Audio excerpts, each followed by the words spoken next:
Hello, church, and welcome to the Midweek Pastor's Update for Thursday, August 5th, 2021. Well, today's update is a little tougher than most of the updates that I've done lately, but it's one that stands to be one of the most important ones that I've done in a while. So anyone that's been, had your eyes and ears open, you're aware of the various wildfires that are just raging around our state and the Pacific Northwest right now, but in particular, starting yesterday, there's been this river fire up near Colfax. And we've had our congregation directly affected, not in terms of loss of life at this time, but one of the daughters of our church members, Larry and Wendy Wallace, their daughter Lisa Preston, their house was completely destroyed by the fire. I guess it was last night, so Wednesday night. And it's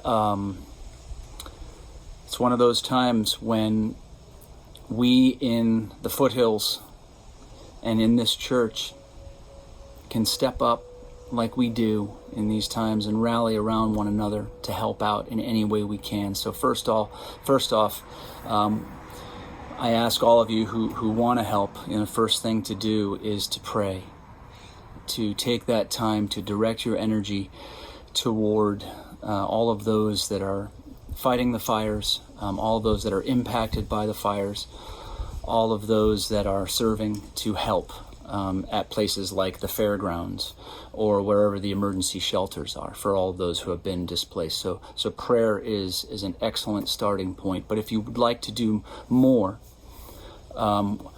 we are supporting the Preston family, or Lisa Preston and her two teenage kids and her partner.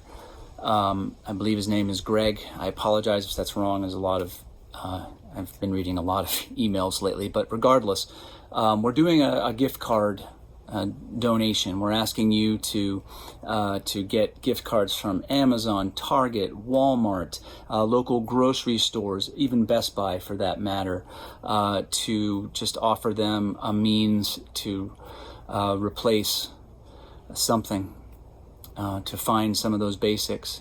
Now, thankfully, this family has a place to stay, thanks to one of our church members, actually, a place to stay for the time being. But anything we can do to support them would be much appreciated. So if you'd like to give gift cards, like I just mentioned, if you'd even like to give cash, just bring it with you either on Sunday when you come to church, or just drop it off in an envelope at the church office, slide it through that mail slot, mark it for the Lisa Preston, or you could just mark it as River Fire Relief, and we'll make sure that it goes to a good place, because for all we know, there are others connected to this church who have also lost everything, but just haven't had an opportunity to let us know yet. So it's obviously a very fluid situation, but as I said, this is a time for us to come together and to do anything we can to help.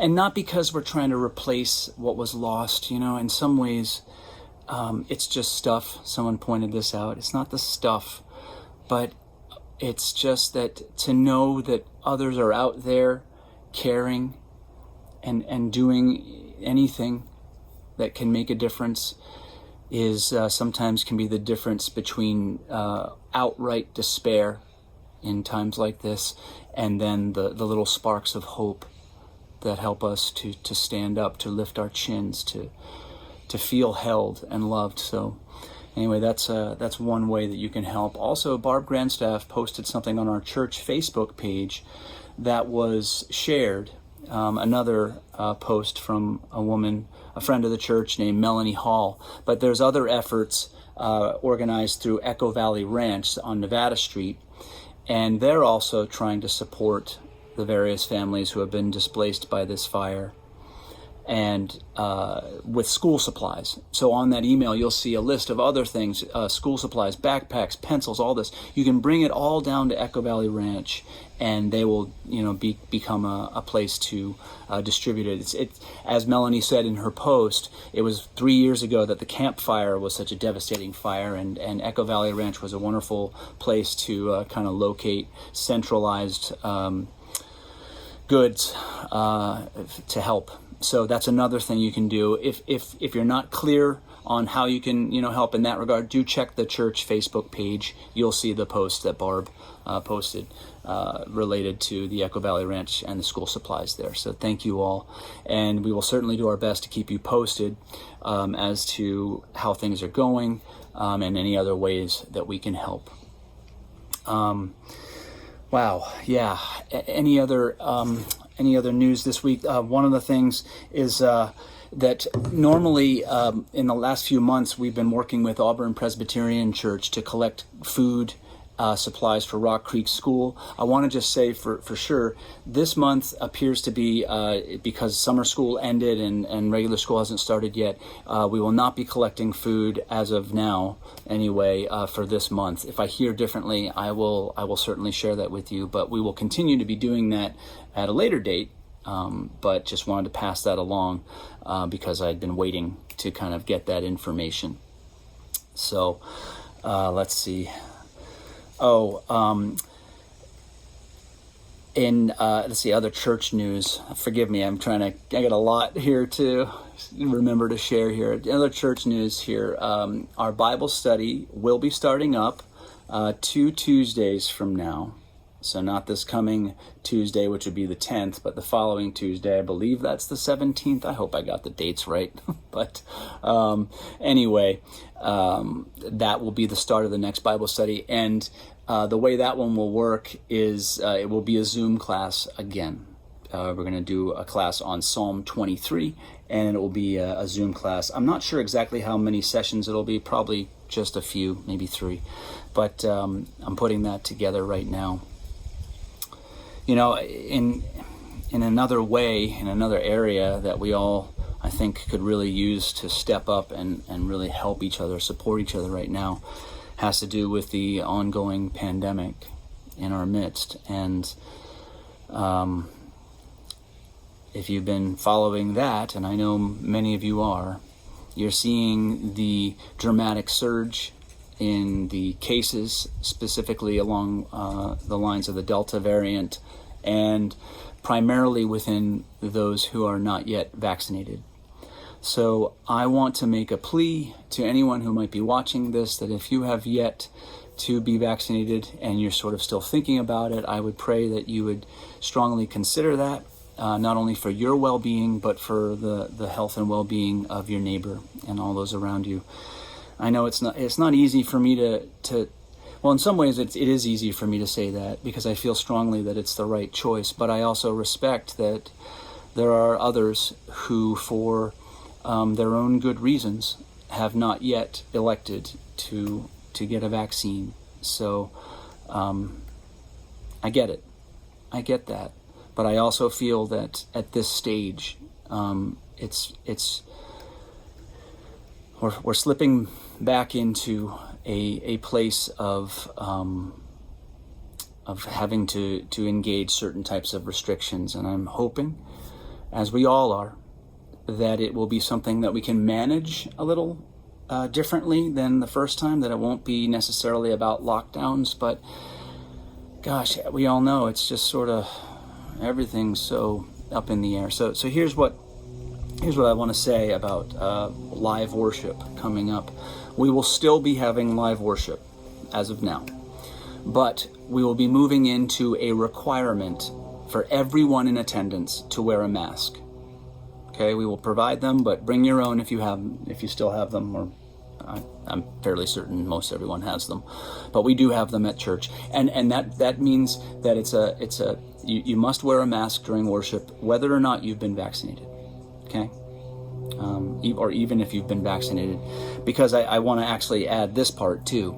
After a lot of prayerful thinking and conversation, we are, and out of an abundance of caution, for the health and well-being of our beloved congregation and community members. We are asking that if you have not been vaccinated, please do not come to worship.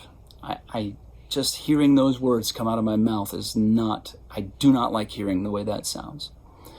But I say it because we see how this is affecting the community, and people who are unvaccinated are just at a higher level of risk.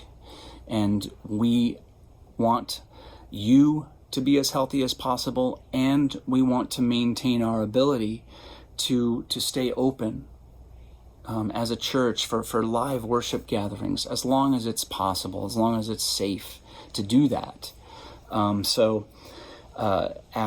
Like I said, after prayer and consideration, we have decided we're asking all of those who are not vaccinated, please do not attend live worship at this time. But know that it'll be recorded, and that our love and our prayers are with you, and that I hope that you will still feel as connected to this community as you have. So that's it's a big update this week. But as I think about all of this and the ways that the last year and a half has pushed and pulled us all in so many different directions, be it about the pandemic and certainly now about, once again, the wildfires. What's needed now is for us to come together with a spirit of kindness and humanity and compassion. That when we ask each other to do hard things, it's not out of judgment or pointing fingers, but it's out of a sense of, all right, this is what we need to do now. This is what we need to do in order to best exemplify the way of Christ, the way of love, the way of caring for one another. That's why we're asking you to wear masks. That's why we're asking you to stay home if you're not vaccinated. That's why we're asking you to contribute gift cards, money, to support your neighbors. Because it's what we do, and it's what's needed, and it's what helps. And I think it's what helps us feel kind of a little bit more back to ourselves, maybe a little bit more feet on the ground, roots in the soil. When we can give, when we can act as the church in these ways, these simple ways, it reminds us of what's most important and what we're still capable of in the middle of times where it feels like we're on a rocking boat out on a wild sea, of waves and storms.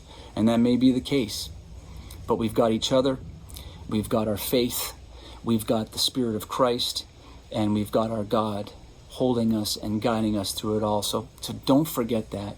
And if you're watching this and you're in trouble, or you've been affected by the fires, or you're somehow just been impacted by the pandemic, by any of the various calamities that are going on right now, please reach out to the church. We want to be here for you. We want to support you.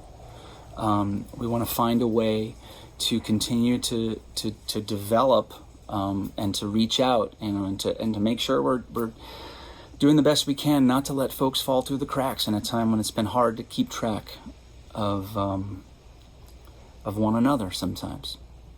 So I hope that any of you watching this will share this with others. I hope that what is in this can lead you to a place of generosity, a place of reaching out to your neighbor, a place of kindness. And once again, if there is anything else we can do for you as your church, please do reach out to the church office, and we are here for you. So friends, I hope that this message finds each one of you, if not as well as you can be, and if you're stressed out, or if you're displaced, or whatever's going on, I hope you still know that you are loved. That the peace of Christ is around you, and may it also be within you in these difficult days. So know that your church loves you, and until we meet again, be in the Spirit of God. Amen.